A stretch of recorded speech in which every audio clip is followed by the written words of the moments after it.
The RotoGrinders Daily Fantasy Football Podcast is presented to you by Yahoo Sports Daily Fantasy. Make sure you check them out this week. We got the $250K baller $10 entry with a $25,000 first place prize pool. Their weekly Yahoo Cup still happening for NFL. Put a lineup in. It's a free roll every week, and if you hit the perfect lineup, you could win $1 million. And with NBA started, they have an NBA Yahoo Cup and some great tournaments this opening week. So check them out. It's Yahoo Sports Daily Fantasy.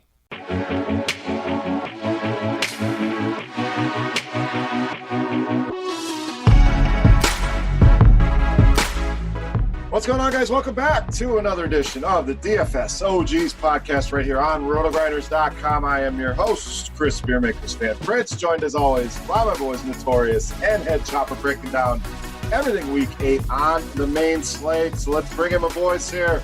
Chop, let's get started with you, buddy. How was Week 7? How's everything going, man? Yo, Week 7 was not good.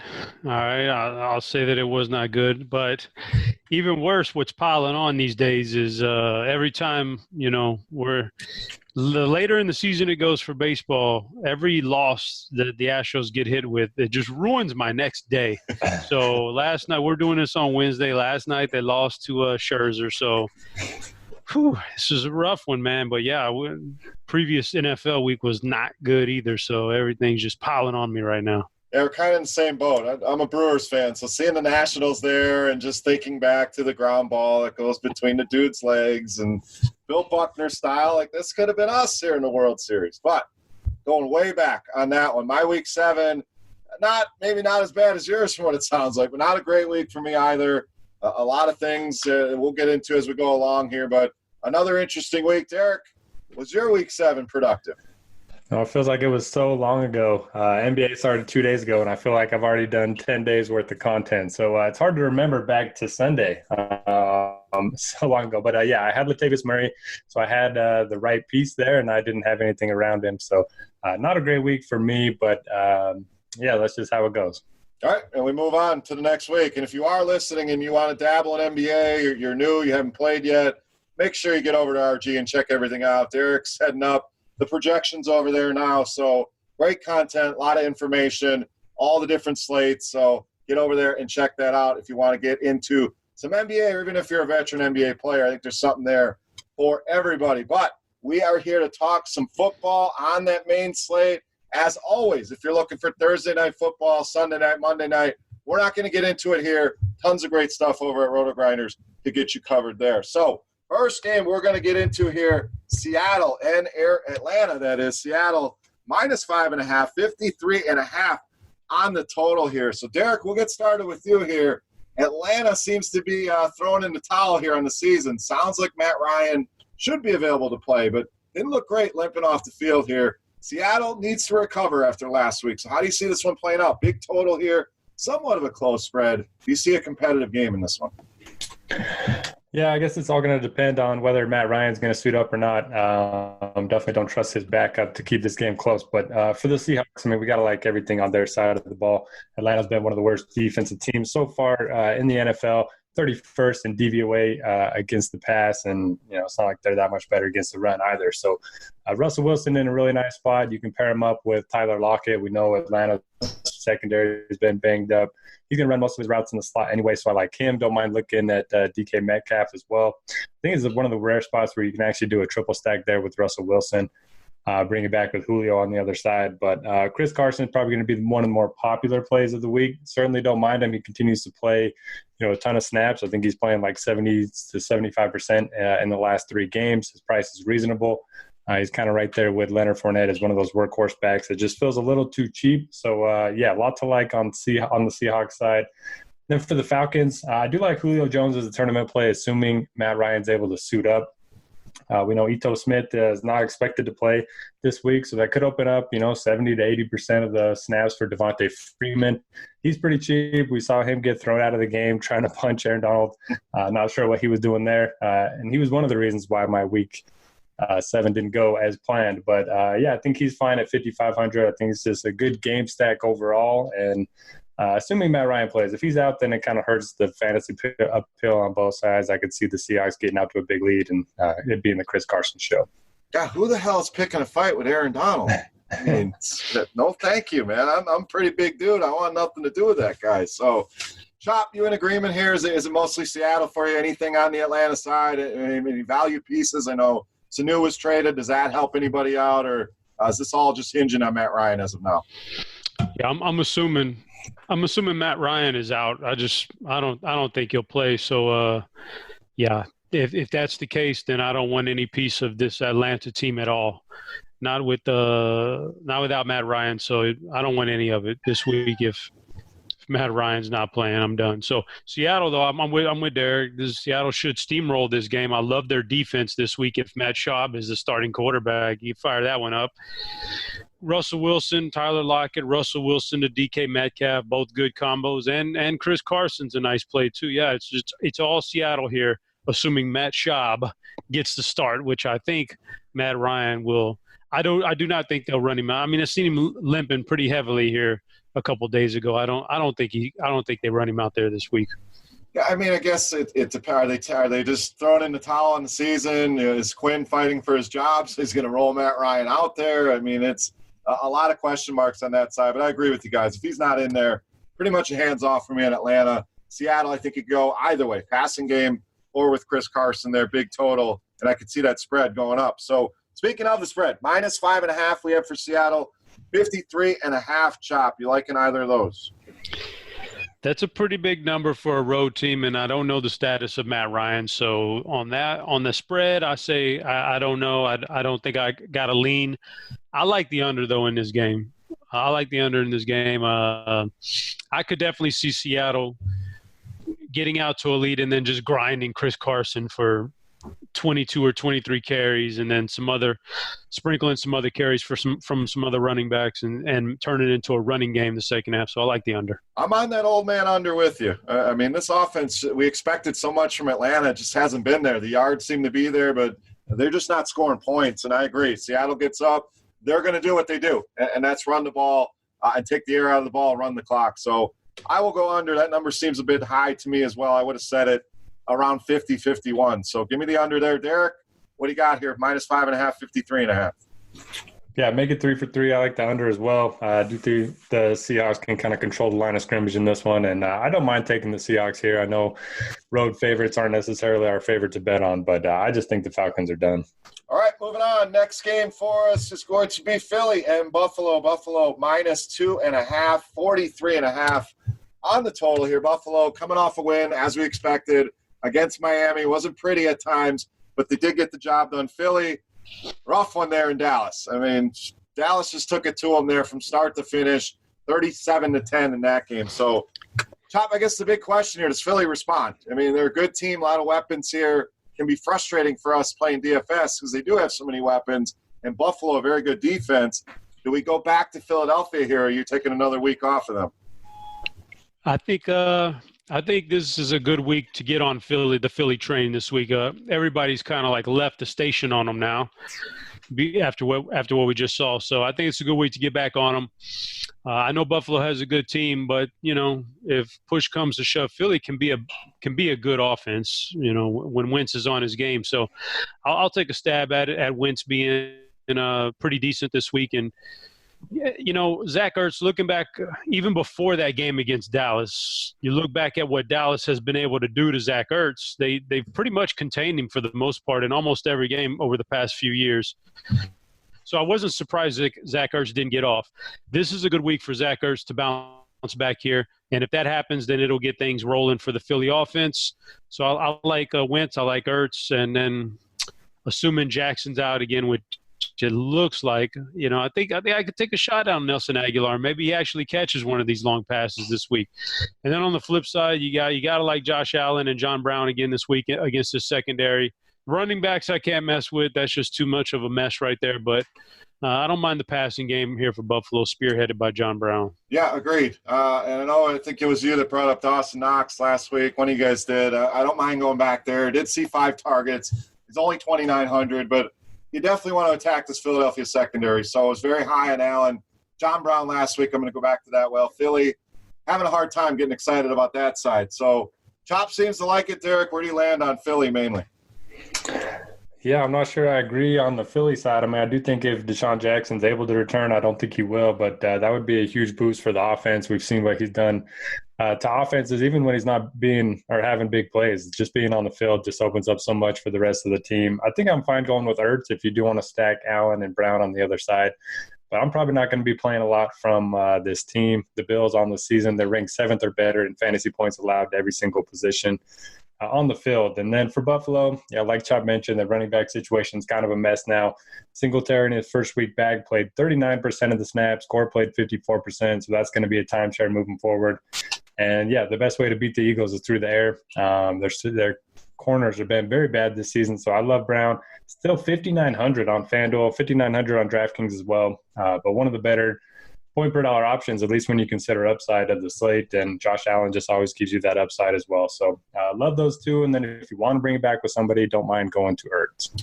All right, let's take a look at the line here, sitting at 2.5, and I'm gonna take Philly here. I think this line has kind of had some movement. It's gone to 1-2 in some spots, 1.5 in one spot I'm looking at. So I think there's some good action on Philly, and Chop, you nailed it. I think people are writing them off, and this is a good time. This number, if Buffalo's that good, this number should be higher for them at home, and they kind of struggled a little bit at times with Miami. So I'm going to go with Philly and the points here. Derek, where do you land on the spread or the total at 43.5? I wish it was a field goal, then I would feel a little bit better about Philly, but I will take the over. I mean, 43 points seems pretty low. I think the Bills can put up some points in this one, and the Eagles can't be as bad as they were last week. So, yeah, give me the over. Chop, what do you got? I'll agree with both of you. I like Philly and over. All right, easy peasy. Next game for us, Chargers and Chicago Bears, -4 here at home. 41 on the total here. And both teams, kind of a rough showing last week. Chicago couldn't get the job done against Teddy Bridgewater. Came in there, and they won that game pretty handily. The Chargers struggled with Tennessee, ended up losing 23-20. So two teams desperately need a win here. Chargers down to 2-5. Bears sitting at 3-3. So, Derek, let's go to you on this one. 41-point total. Generally not a game that we're looking for a lot of fantasy goodness. Do we have anything here? Because these are two teams that are struggling mightily right now. Oh, man, I don't have a lot of hair left on my head, but if I was a Chargers fan, I would be completely bald. I don't even know what's going on there. Melvin Gordon, just week in and week out, he's lost them at least 2 games this season. Should have got in on both of those carries at the 1-yard line. They had Austin Eckler lead them all the way down the field, and then they take him out for Gordon. I don't know what they're doing right now. They need to be playing Gordon or Eckler more, but they're coaches. They're NFL coaches. We don't know why they do what they do, but until that changes, I don't think you can trust either of them. Eckler's still going to get some work in the pass game, but I just don't want to play anyone there. Keenan Allen, it seems like it could be a good bounce back spot, but I don't know. I mean, over the last 3 weeks with Mike Williams and Hunter Henry back, they've all had between 20 and 21% of the target share. So if I'm just chasing the targets, might as well take the cheaper options. Mike Williams, only 4K on DraftKings. Hunter Henry, back-to-back good games, only 4,900 on DraftKings. So I think I would lean there. And then for the Bears, Trubisky just looks awful. Might be one of the worst quarterbacks in the NFL at this point. David Montgomery only got 1 touch in the first half last week, and then didn't really do much in the second half either. The only play that I really feel great about in this game is Allen Robinson. He does have the second highest weighted opportunity rating of any wide receiver in the NFL this season. Even with Trubisky back there, I think he still, offers some upside. He's a great route runner, and he should be able to avoid Casey Hayward for at least some of the game. Hayward's only played 5 snaps in the slot all year. Robinson plays roughly around 33% of his snaps in the slot. So I like A-Rob. I like Hunter Henry, Mike Williams, but overall, not a great game. Yeah, it's not a great game. So, Chop, 2 questions for you. First of all, what did Allen Robinson do in a previous life to get Blake Bortles, Mitchell Trubisky? This guy's had some terrible quarterbacks. And then Tariq Cohen gets 12 targets, catches 9 balls, 19 yards on those 9 catches. I mean, this just a disaster. What is happening here? Can you find any value in this game? Well, I'm not 100% correct on this, but didn't Allen Robinson also have Christian Hackenberg at Penn State? I'm not sure about that. I'm pretty sure about that. Yes. He might have had Christian Hackenberg years. So This poor guy, he's actually a great wide receiver that just doesn't – yeah, you're right. He can't find a good quarterback. So he's the only guy that even remotely interests me for Chicago is Allen Robinson. That running game is a mess. Man, Mitchell Trubisky, at the beginning of last year, he came out with some big fantasy games, and I was thinking, this guy's not bad, If you piece him in the right system, he might be pretty good. He's terrible, man. Oh, yeah. I watched him this Sunday for the first time in a while. He's just terrible. So that's a tough spot for me to mess with any Chicago Bears there. On the flip side, Derek nailed it as far as what in the hell are they doing giving all these touches to Melvin? Like, at some point you have to realize that this guy is just not good right now. I don't know if he's ever going to be good. I don't know if, the wear and tear of the NFL's already beat up on him, and that's why he was scared to come in and without a bigger contract. But he just doesn't look good at all. So Eckler needs to get the touches. That's where my money would go this week, is thinking that they're finally smarting up just a touch and get Eckler more touches in this game. So I would go there. I'm not a big fan of the wide receivers in this game. Chicago proved last week that if there is a weakness, it is defending the run. I mean, Latavius Murray was all over them. So maybe the Eckler gets a few more carries and he can do some damage with them. But I'm with you guys. Just not a big fan of this game in general. Yeah, and you look at Eckler compared to Cohen, gets 7 receptions on 8 targets for 118 yards. So I think Eckler very interesting here. You look at the prices, 5,400 for Gordon. I think people are going to look at that, say, I got to play him over Eckler, where Eckler's probably the better play at this point. So I guess if there's anything in this game, probably Austin Eckler for me. Line sitting at -4, Chop. Very low total at 41. You like either of those? The 4 does not interest me, and the 41, I could see 27 or 24-17. So yeah, I think that's a pretty good line. I don't see anything with that I could mess with. Yeah, I mean, I liked the Bears last week with the 4, and New Orleans just put it on them. So it feels about the same. I'll go over here, 41. I think these offenses can do a little bit of damage. I don't see it going way over, but give me over 41. Derek, what do you got? Yeah, Mitchell Trubisky should not be a 4-point favorite at any point against any NFL team at this point in time. So give me the Chargers. Give me the Chargers on the money line.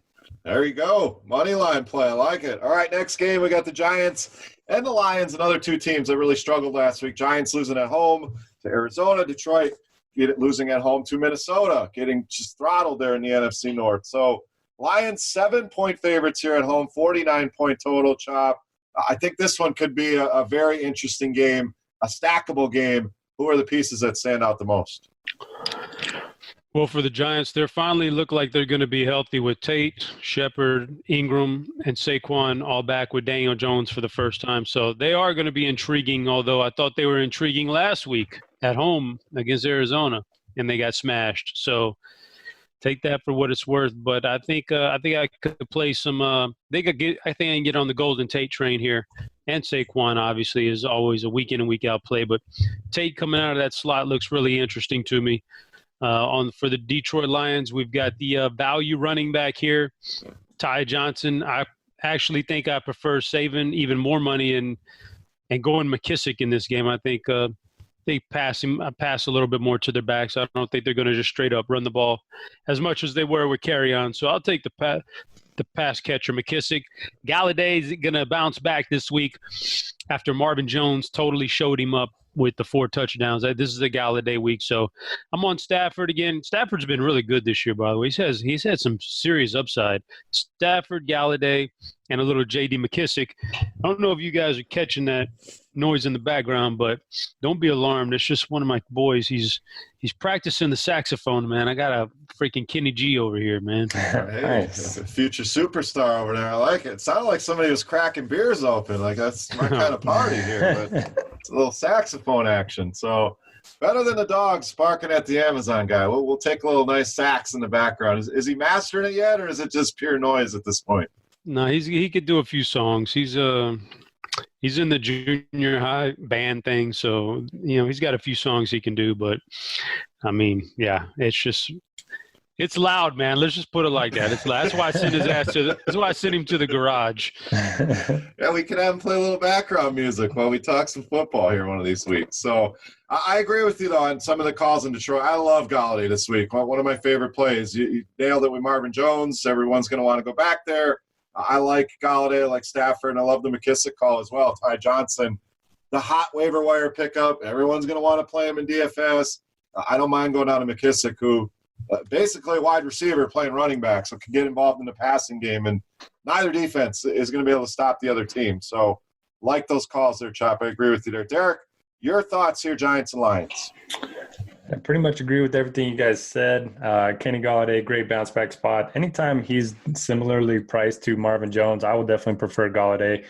More target share, more air yard share. Giants don't have any good secondary pieces, so I do like Galladay to bounce back. I think Ty Johnson, I'll probably have him in my main lineup just because it's hard to pass up on those running backs that are going to fill in at a discounted price point. After Kerryon went down, he did play 72% of the snaps. McKissick will get most of the pass work, but this is a game where they're favored by a touchdown, so I still think Johnson's going to have plenty of opportunities in this one. But I don't mind getting some exposure to McKissick as well in tournaments. And then for the Giants, with everyone healthy, it's kind of hard to know where to go with this offense. It's a pretty good matchup. The Lions have allowed more fantasy points than any other team to running backs when you adjust by schedule.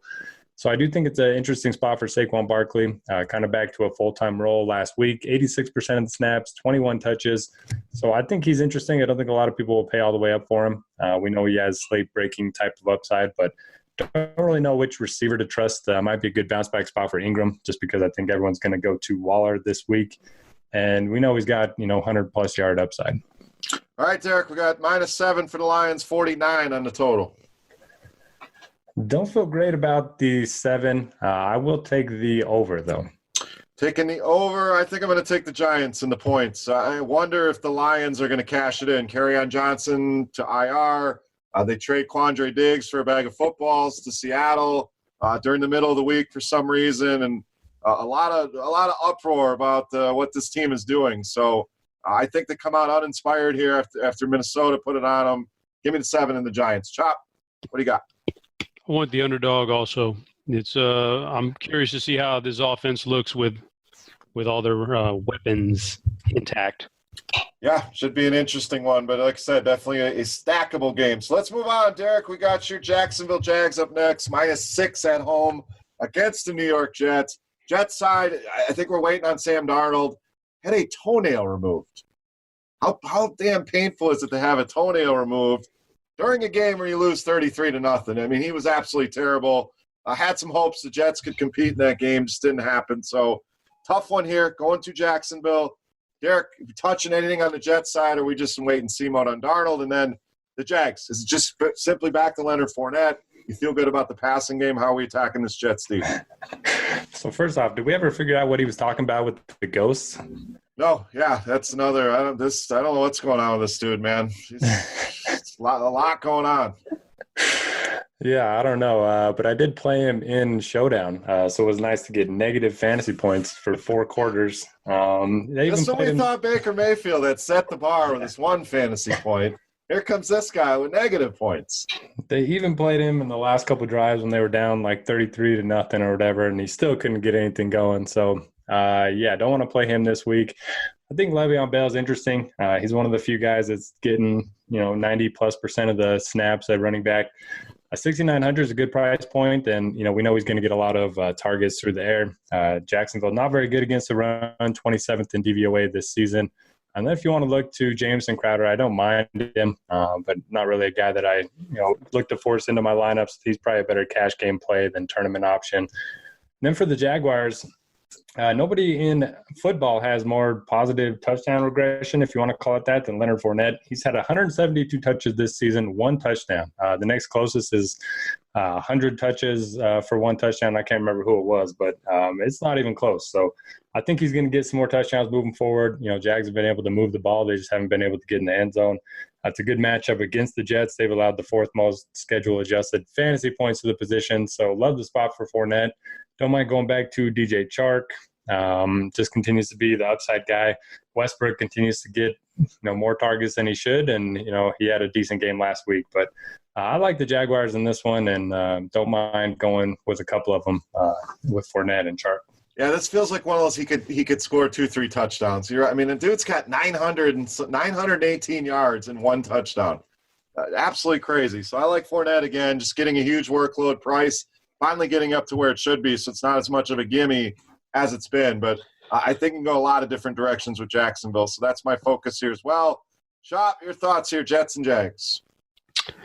Yeah, the Jets just don't excite me, right? I mean, it's just not a good offense, so I don't think I'm going to reach for any of them. Maybe Le'Veon Bell, but I don't even like that one that much either. So I'm not excited about the Jets. Jaguars, yeah, Fournette's been a workhorse. Get him, I like that one. Chark and Westbrook, I'm just totally undecided on. Chark was really that guy for much of the early season. These last couple of games, Westbrook's impressed me. He's finally getting the targets, and he's finally coming around. So I don't know if this was just the way it was meant to be all along, and they just had a rough first few weeks, or if we're going to go back to Chark now. So those guys are a toss-up for me. I'm keeping them both in my player pool. 41.5 doesn't totally excite me either in here, but clearly Fournette is the guy here. So Fournette it is. It sounds like all of us. So -6, always a good spot for a running back at home. Chop, what do you think of the line there? 41.5 on the total. I'm going to say home favorite here. 6 is right around. I think we can get there with Jacksonville, so I'll take Jacksonville here. Yeah, I'm in the same boat. Under 7, somewhat feels fishy to me, so sometimes you wonder, but I think that -6 is I'll go with the Jags as well. I don't really love either of these, but I think they can get it done, win by 10 or more. Derek, your thoughts here? I know you're taking the Jags. 41.5, doing anything with the total? Yeah, I was going to say, you already know where I'm at with the with the spread, but don't feel great about the total. I think, both these defenses are worse than we think they are, so maybe looked at the over. All right, next one we have Cincinnati, who's just been an absolute disaster, going to the Rams, who got things going in Atlanta, put up some points. Gurley was involved. Goff looked better. They kind of took their foot off the gas there in the second half a little bit. So 13-point favorites here at home, 48.5 on this total. And I think it's all systems go here for the Rams. Chop, the big question here is big spread. Do you worry about Todd Gurley here? I know a lot of people are going to want to go there and play him, but any concerns with this game getting out of hand? And maybe with all the starters, do they get pulled? Does that factor into your research this week? No, that's not really factoring in. So what's factoring in for me is that Cincinnati's weakness here is against the running teams, the running backs. And I vowed I didn't want to play Gurley this year, but he hasn't looked terrible. I mean, he did make a sweet catch last week to get a touchdown, but that's about all he did. But, man, if you want to attack Cincinnati, they do shut off those wide receivers really well. Even with all those injuries last week, and I don't know the status of their cornerbacks this week, but even with those injuries last week against Jacksonville, they didn't do a ton through the air. Westbrook caught some passes, obviously Westbrook. But other than that, they shut Chark down pretty good, and they did a good job except for Fournette. So if you want to attack them, you attack them on the ground. That's where, you know what? Maybe we throw a whole darn monkey wrench on them, and Malcolm Brown is out again, and we go Darrell Henderson. Maybe Darrell Henderson finally creeps up around 15 carries this game somehow. That'll be my dark horse. How about that? I'll go Darrell Henderson. The other stuff, this big of a spread against a fairly good pass defense, I don't think I need to take a chance on super expensive wide receivers. I mean, Cooper Kupp is the guy, but 7,500, it's a blowout. I'd have to get there all in the first half. I don't think I want to mess around with all that. So I think I'm going to go dark horse here, go Darrell Henderson. And on the other side, less than an 18-team total. Mixon's not been particularly good.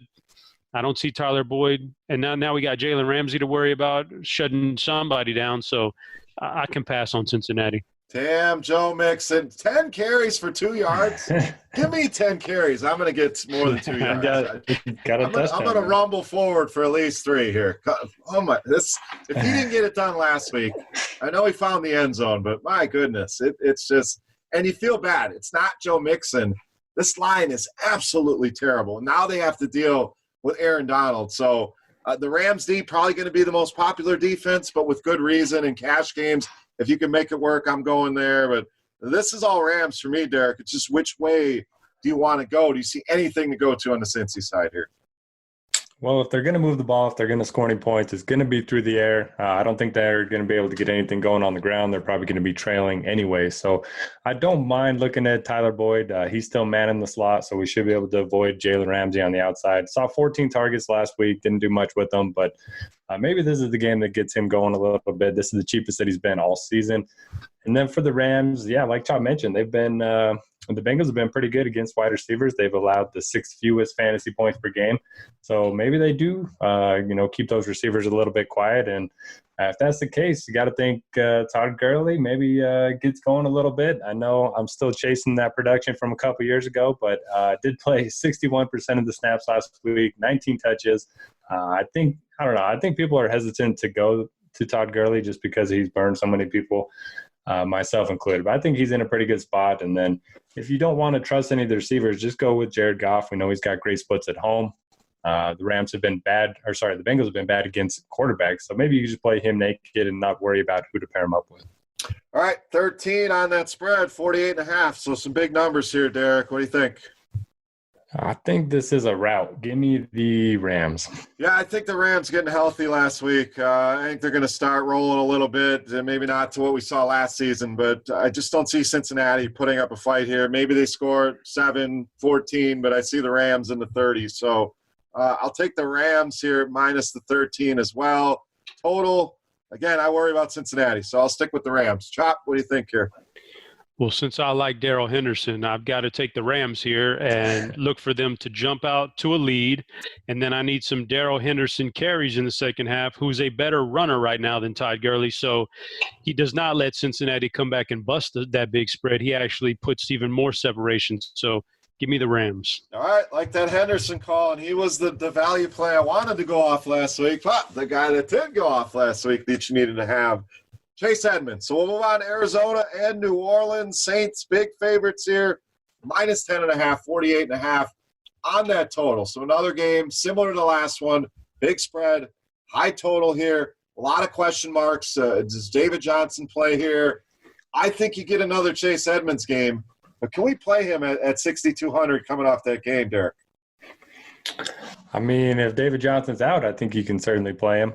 We know the Saints have been good against the run, but still, it's going to be a workhorse situation if David Johnson ends up being out. Didn't practice on Wednesday. I think it's a decent spot for Kyler Murray. I know he really struggled against the Giants, but they were just up by so much that they didn't really have to do much in the passing game. And they're going to be trailing in this one, so he could definitely air it out. I don't mind looking to Kyler Murray. I think he's going to be really low owned.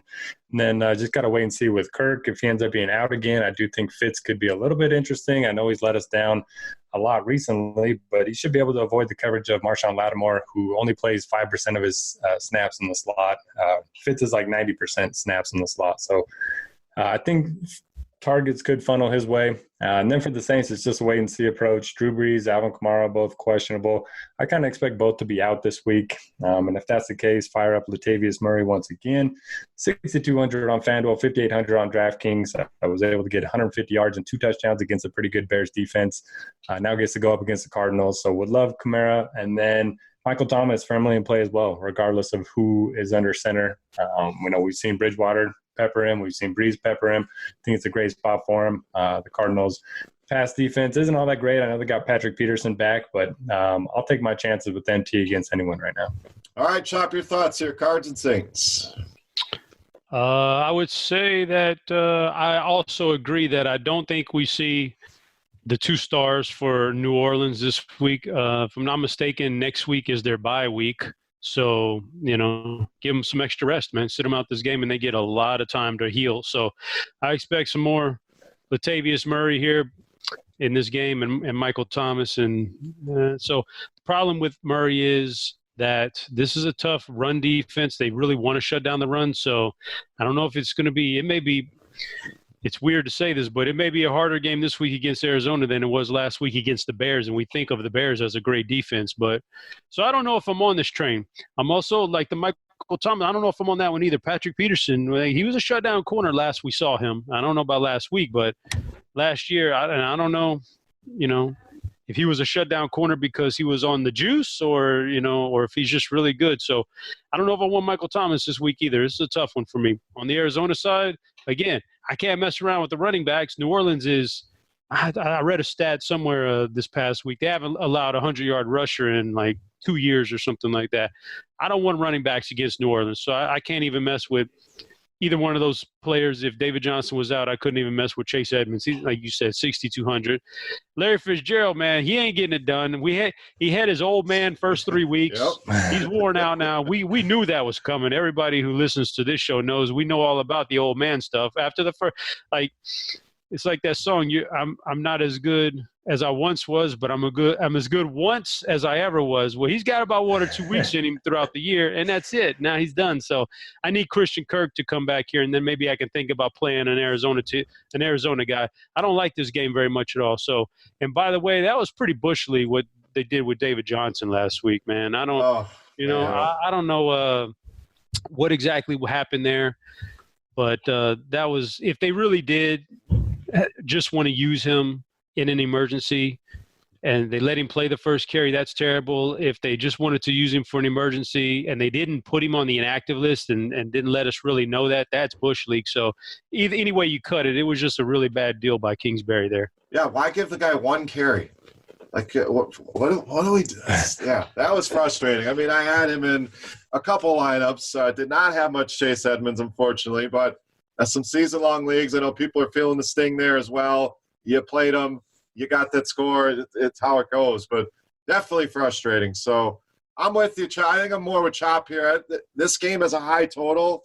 There's not a ton I like, and I know there's a lot of injuries that we're waiting on here in this one. So maybe something opens up, but the New Orleans defense is for real. I don't know this Arizona offense going to be able to get things done. So the Saints D may actually be in play for me as well. Pair it up with the Latavius Murray for sure if Kamara's out once again. So 10.5 here, Chop, 48.5 on that total. Anything stand out there? Yeah, I'm going, because of everything we said, I can see this game going under because I don't like position players very much. So I think this game's going under. I'm with you on the under again. Feeling old manish here this week. So a big total, but I don't think Arizona gets there. So under for me as well. Derek, what do you got? 10.5 feels like a lot to me. I think the Cardinals can maybe cover late, so I'll take the 10.5 and don't hate the under either. All right, next game we have Tampa Bay and Tennessee here. Tennessee minus 2.5 at home, 45.5 on the total. So two teams that, Tennessee wants to slow things down, spread the ball out.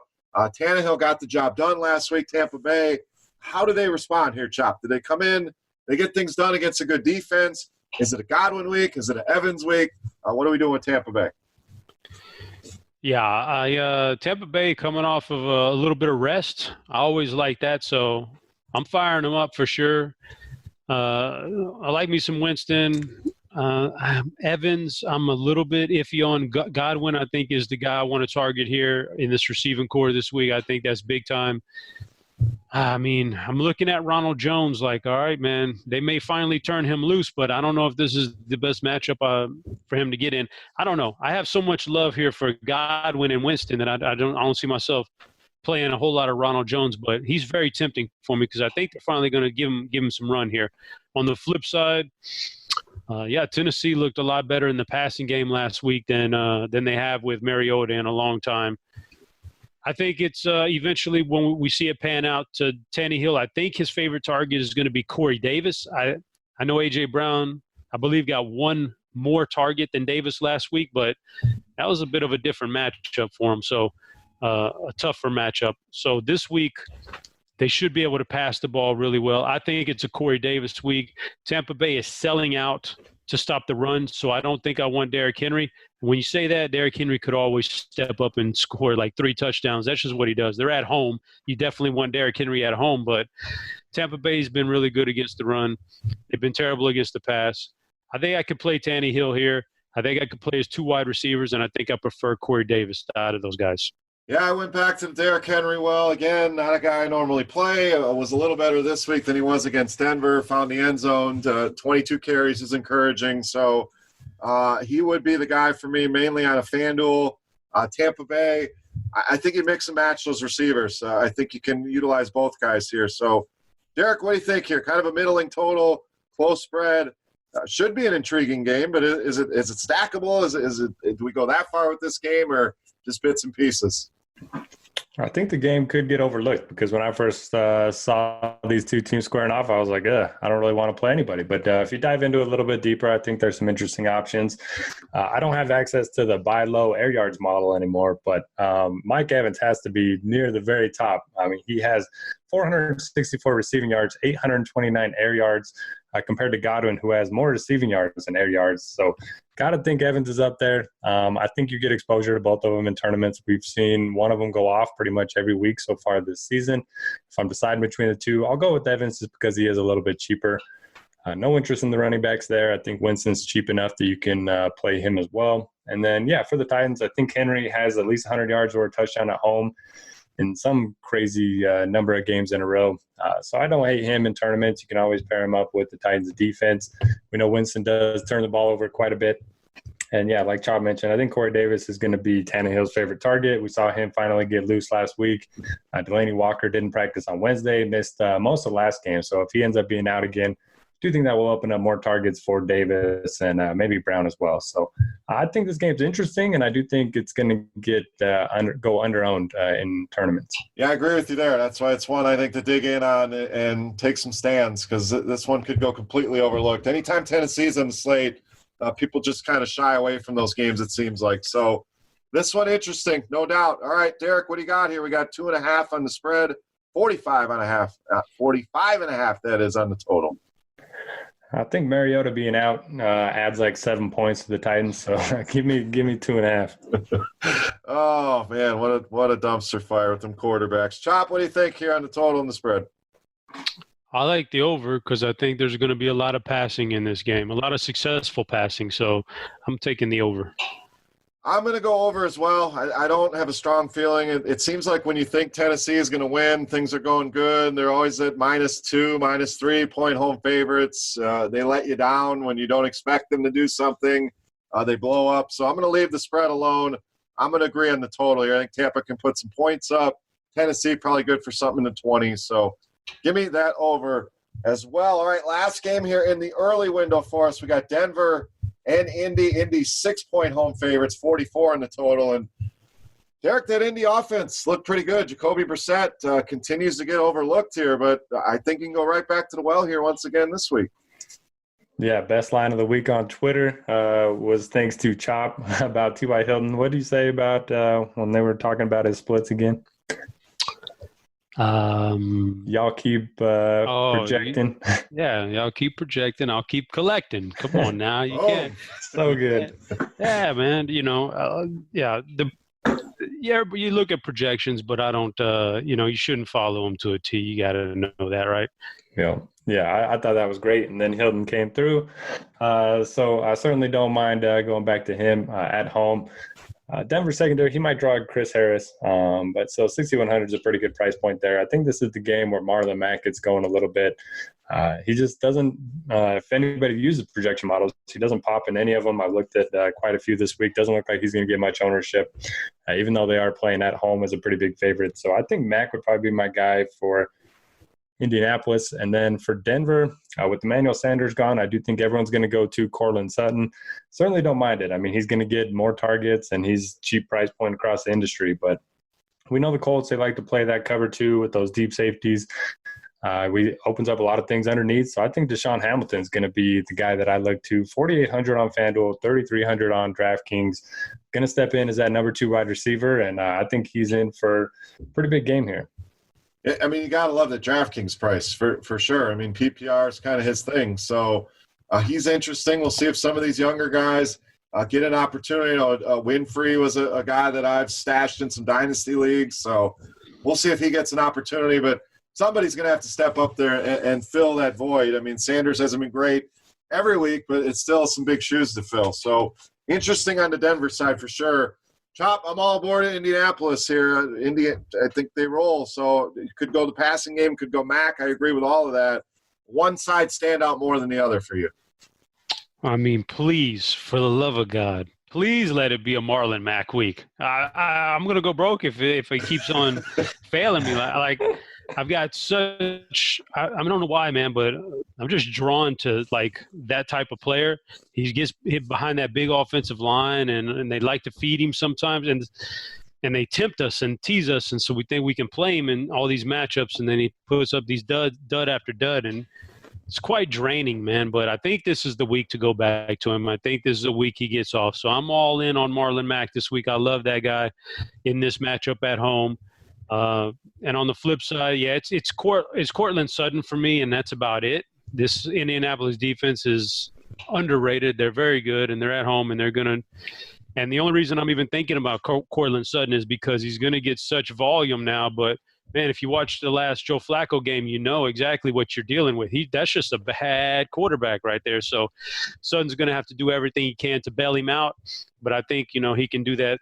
And but it's Marlon Mack and Cortland Sutton for me, and nobody else is standing out.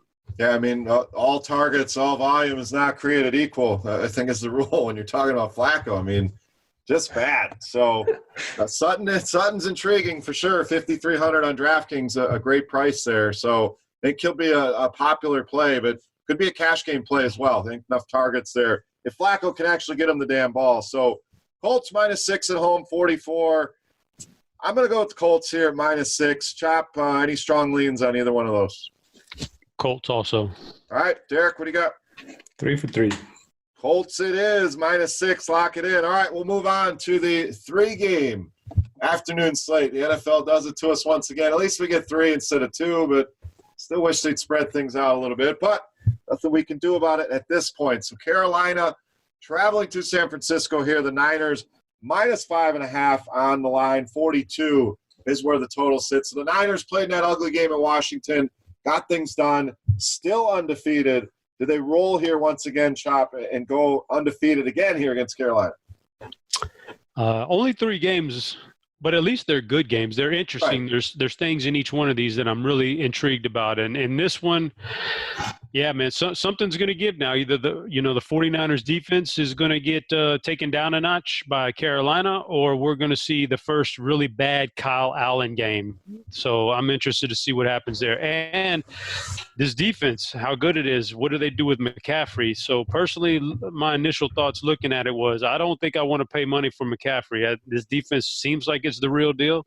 So I don't think I need to spend that much money on him. I think he'll actually be contrarian this week and probably a good GPP play. But for me, I faded him in better situations than this, so I can definitely fade him in this game. So I'm kind of out on McCaffrey this week. I'm out on this whole offense for Carolina. I just think that this Frisco defense at home is going to be too much. Hope it doesn't burn me. And on the flip side, I think Tevin Coleman is a guy I'm highly, highly interested in this week. And the passing game, not so much. Garoppolo hasn't been that good. Sanders is coming in, but I don't trust a wide receiver switching teams midweek like this. All I think he does is take snaps away from somebody who probably deserves it this week. So I'm out on the passing game minus George Kittle. So Kittle and Coleman are the guys that I really like in this game. Yeah, I mean, San Francisco will get the offense going. It was tough to do anything in those conditions. So if you're looking at scores, only seeing they scored 9, it just kind of, if you didn't see the game, it was a straight-up monsoon. I mean, guys basically had a slip and slide. And after the game, the Bosa sack and then sliding across half the field on his belly was pretty funny. But I think San Francisco controls this game, but it's frustrating, Derek, because what running back is it going to be? It seems to be Coleman is their favorite, but they're going to get all these guys involved. And then what do we do with McCaffrey? Is he that much matchup proof where defenses don't matter? We pay the 9,200, or do you worry about it in this matchup against the Niners? Yeah, I'll start with San Francisco. We've been complaining that they use too many skill position players as is, and now they bring in Emmanuel Sanders just to make it worse. I got to think he's going to be a full-time player, but I don't want to trust him. I think Chop made a good point about bringing in a receiver from a different team halfway through the season. So, yeah, I agree. I like Coleman a little bit. 3 games since coming back, he's had 16, 20, and 22 touches. I know he's not going to get, 80% of the snaps or anything like that, but the touches are going to be there, and Panthers sneaky bad against the run, 30th in DVOA so far this season. So I like the Coleman call. And then McCaffrey on the other side, it's just an ownership play for me. If nobody's going to be on him, then I'll have some shares in tournaments. I don't want to use him in my main lineup, but if he's going to be low owned, we've seen him, play well in tough matchups so far this season. And if he's going to be, 15 or higher in terms of ownership, then I'll gladly fade him. So for me, it's not a lot to like here, but may play Coleman with the Niners defense as a correlation play. All right, -5.5 and 42. You hitting the window with either of those? Keep the Niners rolling. I'll take the 5.5. Chop, are you liking either of those? 5.5, 42. Yeah, man. The Niners. If I think they're gonna a very rude awakening for Kyle Allen this week. So I like the Niners to roll. I do as well. I think the Niners win by double digits here. So McCaffrey, I think, could be a contrarian play at that price point, but I think the Niners control this game and cover the 5.5. All right, 2 games left for us here on the DFS OGs podcast here, covering Week 8. Appreciate you guys for tuning in. Next game for us, Oakland and Houston Texans, 6.5-point favorites, 51.5 on the total here, Derek. Very intriguing game. The Raiders fought last week until Aaron Rodgers went nuts on them. But going to Houston, now they got to face Deshaun Watson. Is that simply a lock and load in cash games? And what do we do in tournaments? Clearly, Oakland not able to stop quarterbacks and opposing wideouts. Yeah, it'll be interesting to see how many people go back to that well after you needed, the Packers passing game with Josh Jacobs and Darren Waller. I think a lot of people will just do that same thing with the Texans this week, bring it back with Jacobs and Waller once again. But it's hard not to like Deshaun Watson. The Raiders now 30th in DVOA against the pass. They've allowed the 5th most fantasy points to quarterbacks. We know Watson can get it done through the air, or through his legs, whatever he likes. So, yeah, I don't mind looking at him. You can pair him up with Hopkins. No Will Fuller, so I do think, that's just going to lead to more and more targets towards Hopkins. Finally had that big game that we've been waiting for.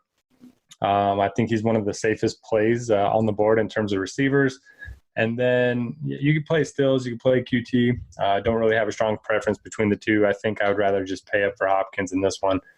And then for the Raiders, it does sound like Tyrell's going to be back. If that's the case, maybe you get him going a little bit.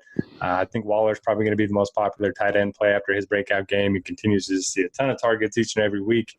I think he's fine, but chalky tight ends always scare me a little bit. And then Jacobs, it's just a tough spot for me. I know he played well last week as a large underdog on the road, but I just worry about his involvement in the passing game. So I'll probably pass on Jacobs as well. All right, Chop, what do you got here, Raiders and Texans? Yeah, another game I'm looking forward to just because I did not expect the Raiders to be this good. I've said it a couple of times. I didn't expect them to be this good when Antonio Brown bailed on them, but they put up a heck of a fight in Green Bay last week, and they've won some games this year. So I'm appreciating John Gruden more and more every.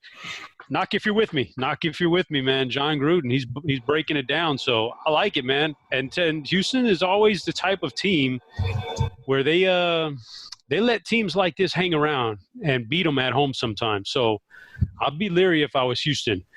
I'm with Derek on a lot of those calls. Darren Waller's going to be popular. Don't mind him. Tyrell coming back, that's fine. I want to attack Houston through the air.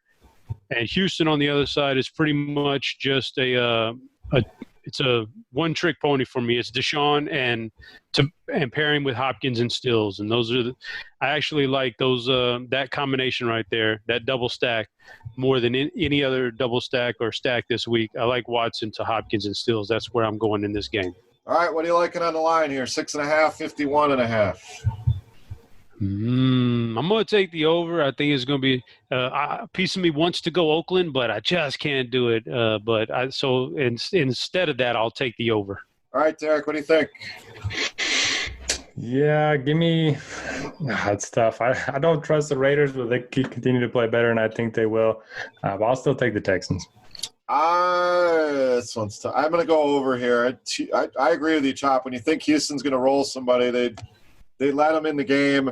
I don't believe enough in the Raiders to keep it that close, but I do think they can score some points. So roundabout way of saying I'm going over on that 51.5. All right, last game for us here. Cleveland going to New England. Big underdogs here, 45.5 on the total. And the question is always, what is New England going to do? They're going to beat you with the run, the pass. Chop, if you want to get into some breaking Josh Gordon news, we know you're our crack reporter here. So a lot going on as we record the show with Josh Gordon. But big home favorites for New England. Can Cleveland possibly right the ship here against easily the best defense in the league? Well, I mean, we're shooting this on Wednesday, and we got news earlier today that Josh Gordon was placed on the IR with a bum knee. So, we're sitting here going into the show thinking that that's it for his year. That that knee injury he suffered did it, and that was it. And now we're getting like these vague reports that he's hoping to work out. Like I read one, he was working out and he was doing really well in a workout. He hopes to get off this IR and go to a new team or something. Like, that's totally shocking stuff right there. Like, I thought his season was over with the Patriots. He showed no signs of being not happy there. So anyway, long story short, this guy could end up on another team this year. It's so odd. What would be ironic is if he ended up on some other team and with Antonio Brown. That would be crazy stuff right there, man. But that's really far-fetched. But, yeah, Josh Gordon's not there now. The bottom line is whether he's going to another team or not, they've placed him on the IR. He's done in New England. So, now you can fire up all the Edelman you want because there are no nobody. Like, it wasn't that long ago we were looking at Gordon, Brown, Edelman, Dorsett, James White. There were so many targets. Benjamin Watson was going to come back. There was going to be a lot of guys to get to eat at these targets. Now Edelman's out there on an island.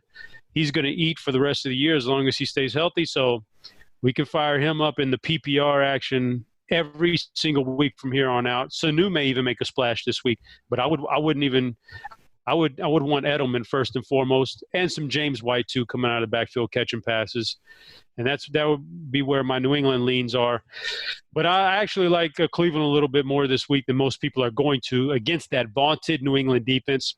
I think they get it done somehow. It's either going to be Nick Chubb, who's been very good, or Odell gets it rolling. One of those two entities is going to get going in this game. Coming off of a bye week, I think they're going to have a good game this week. So I don't know which one yet it's going to be, whether it's going to be Mayfield to Beckham and Mayfield to Landry, or if it's going to be a Nick Chubb game. But they're going to score some points in this game, I think. I think that's 16 team total is way too low on that team. So I think it's going to be a competitive game. I agree with you. I think nobody's going to want to play Cleveland. So figuring out going with Beckham or Chubb, I think it's smart. The Patriots, I think it's trying to figure out the next receiver. Is it Dorsett if he plays? Sanu was brought in. They paid a pretty big price for Mohamed Sanu, so we could always get into that as well. People bashing the Amari Cooper trade. Nothing said about the Sanu trade. In fact, a lot of congrats to the Patriots on that deal. But I mean, that's a big price to pay for an aging receiver. And then you have Jacoby Myers as well, who's looked good with his opportunity. So, Derek, any of those three interesting outside of the rest of the analysis here? Dorsett, Sanu, Myers. Any of those going to be, I won't say core plays for you, but I think those are important pieces to try to figure out which one it's going to be. That's funny. When the Patriots make a move, we all just assume that they know what they're doing. They could have given him 5 first-round picks for him. We'd be like, okay, yeah, he must be really good. Good work. It's strange, but it's hard to go against him at this point. Yeah, in terms of the secondary receivers, I'd probably lean towards Dorsett. He's not that much more than Sanu and Myers, and we've seen him catch some touchdowns this year. But I agree with Chop. I think this is the Edelman game. I think he has a big outing in this one. Also, like James White, Sonny Michel got the 3 touchdowns last week, but he's just not – he doesn't look good. He's not breaking any tackles. He's going down the very first hit that he takes. So I like James White in this one, especially on a PPR site like DraftKings. And I think you can play him with Edelman. You can maybe stack him with Brady if you want to. But unlike you guys, I don't know what I want to bring it back with on the Cleveland side. Patriots are number one against quarterbacks, number one against running backs, number one against receivers, number one against tight ends. They're basically the Christian McCaffrey of defenses this season. They've scored double-digit fantasy points every single week. They scored 25 fantasy points in 4 weeks already, and they're 4,300. Do you guys dare pay that price point, or are you just going to continue to lose money? Because I continue to lose money by fading them. I've played them some, but probably not enough as I should. I think Cleveland can score some points here.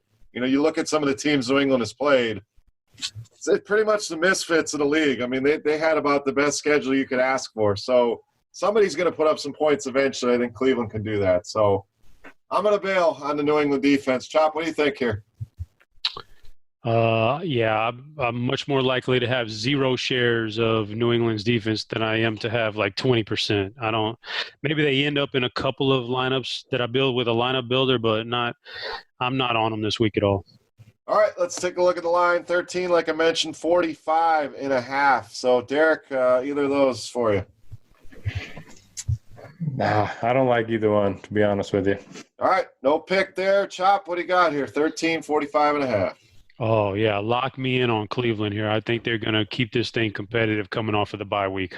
All right, I'm going to go over here. I do think Cleveland scores points. I don't know if they keep it close enough, but I think they're 45.5. A little bit too low, so I'll go the over there on that. And that will wrap us up here for Week 8. Guys, any final thoughts for the peeps out there here?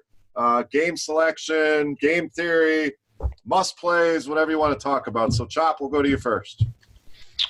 It's flying by again, man. We're already in Week 8. Now this is the first week that we're playing where we got NBA stuff too going on. So that's an interesting dynamic. I don't know, man. It's just it's a fun time of year. We got a lot of stuff going on. Don't blow all your money in one place is all I can tell you, because I certainly can't give you any picks right now. I've been running cold for a few weeks. Yeah, it gets tough when you have multiple sports. I think that's the key, is really bankroll management and planning things out. Don't take all your NFL winnings and throw them all in the NBA. So balancing the 2 sports, the 3 sports. Some people playing 4 or 5 sports right now. So just be smart about it. But halfway done. Enjoy it while we got it, because we're already on Week 8. So, Derek, final thoughts to wrap us up here for Week 8. Yeah, Soccer Dave would say I'll ring the corporate bell here. And if you're playing multiple sports, you can get premium access for all the sports for $39.99 a month. It's probably the best deal that you can find. So I would check that out because it's hard to do all this research on your own. And you can save a lot of time by just trusting the experts. Pretty much any content that you want to look at, regardless of which sport you play. Yeah, absolutely. I mean, a great value there, lots of content. So ringing that corporate bell, we like it. So thank you once again, guys, for tuning in. We love doing the show. Glad you guys enjoy it. Any questions, you can always hit us up on RotoGrinders or on Twitter. So for my boys, Notorious, headChopper, I am Beermakersfan. Salu. Best of luck here in Week 8, and you'll see us right back here again next week. Good luck, guys, and we're out of here.